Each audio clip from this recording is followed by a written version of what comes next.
Okay, what we're going to do, this is part 4, access 146 to 147. You're going to click your items number to or items to order over here on the left. When you do that, you open it up. You'll notice everything here was from a table, the products, that is less than 10. So that's the setup that we did earlier. Okay, we're going to click the Create tab, and we're going to click the Report button. And what the report is, and you haven't seen it over here yet until you save it, but what report is what you print out to the public. You know, so it's like you've got your database, you've asked it some questions, now you want to give it to the public. Now we want to switch to layout view if that's not the active view. Now it just so happens that this is the active view right now, but if not, you'll just go up to the top up here and change it to layout view. Now we're going to click on the Group and Sort button. If it is not clicked, you make sure it is gray, especially when your cursor's off of it. If you're hovering over it, it'll appear gray. So then click Add a Group, and that Add a Group is down here. If you're looking for it up here, you won't find it. It's right here. So when I click Add a Group, we're going to choose right here Organization Name. Now you might think up here, but don't do that one. Make sure you click this one. Okay. Now double click in the header area, that's up here at the top, and then after order you're going to hit a hyphen and a space and then your name. And click the date, and you're going to delete that, and you're going to click the time, and you're going to delete that also. You just click it once. Okay. Now you're going to scroll right, and you're going to click on the $625 in the total column. So you're going to click totals in the grouping and totals group right here. Now wait a minute, it says, yeah, you're correct. So where it's right here in the grouping and totals group, you're going to hit this button, down arrow, and you're going to click sum. And what's really cool is that at the very end down here, you're going to see it add up. Very cool. So there is, it chunks it up in groups because of the groups here, and then it gives us value. So now we're going to click below the $110, that's in the 939, and use your mouse to increase the height so the amount is visible. There you go. And then that's going to be as shown in the figure to the right. So, so you're going to right click the 939, and you're going to click on Properties, and then click the blank cell to the right of Format in the property sheet right here. Click the arrow and choose Currency. Okay, so it's all right here. That's where it's happened. So that automatically made that number that wasn't currency earlier into dollar signs. And then I'll just hit undo so you can see it. Notice it wasn't there. We wanted dollar signs. We right click, we hit Properties, and up here where it says Format is dollar signs. Or currency, excuse me. Notice it did that for all the total fields, which is very groovy. Okay, so we're going to scroll to do the grand total of 2474.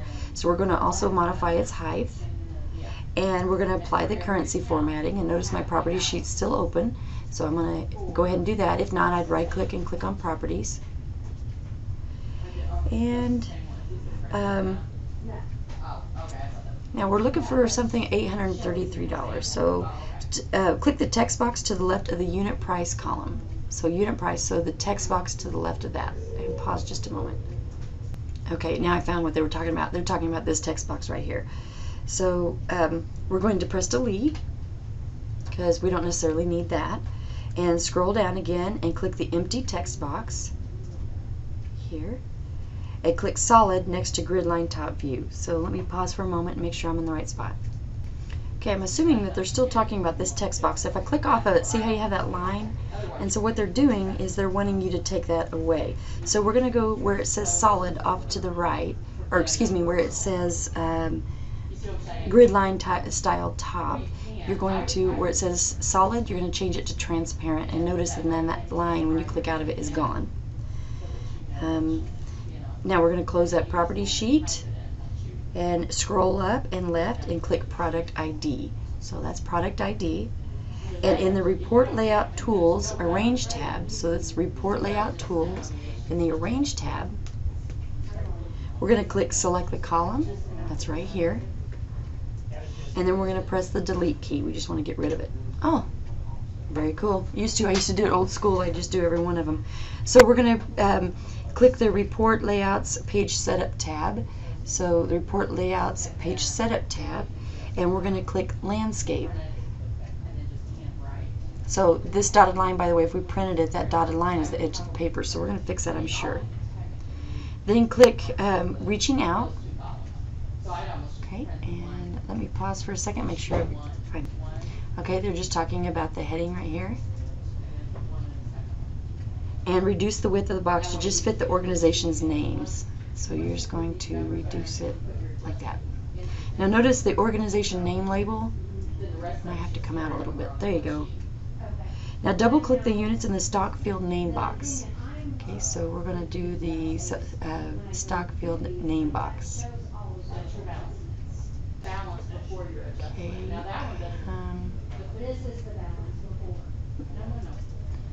Okay, right here. Click Units in Stock. There you go.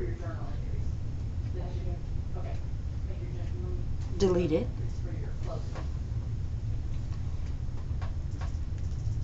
And they're just going to change it to the word stock. Change units to order, just to order. And then reduce the width of each field so it fits. So we're going to do the order. Looks good. And we're going to do the stock. Looks good. Keep going until it. Bet you we end up getting something to happen here. There you go.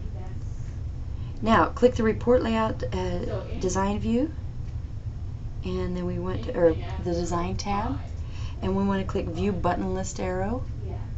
Okay. In the Views group, so we've got it right here, and we're going to hit the Print Preview and see if we can get it to match the one over here on the right. Now notice it doesn't, because the instructions didn't tell us. So apparently we're going to go back and just change the things to make it fit. So maybe I missed an instruction or something like that. So I'm going to go to this Categories group, and I'm going to make it smaller too. So I'm just going to make my items fit until I can get everything over here on the edge onto the same page. Okay, almost. Let's get smaller category. There you go. It looks good. So I'm sure there's a way to make it perfect, but that is good for me. And when you're done, you are done. So you exit out of this and make sure you save it. And the items to order, is that the name of it, of the report? It doesn't say. I'll just hit OK. And notice it'll show up down here in the reports area. So you have a query, a form, report, and your tables. So you're done if you've gotten to this point. Let me know if you have